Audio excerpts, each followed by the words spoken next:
Today we talk about how can you enable this sign or know how you can do that on your app. We go to figure out the solution or know how you can do that on your app.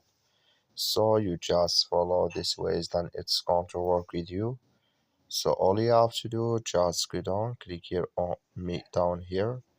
When you just click on it here, it's going to take you to this list. It's going to show for you like this here.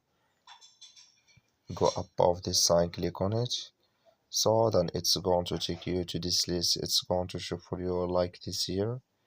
Then you click here on notifications here.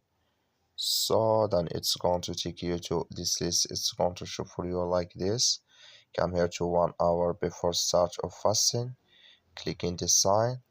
Then like you see this color show for us. That's mean here 1 hour before start of fasting. Notifications enable with us now. That's all you have to do. That's all. Thank you for watching. Don't forget to support us by liking, subscribe.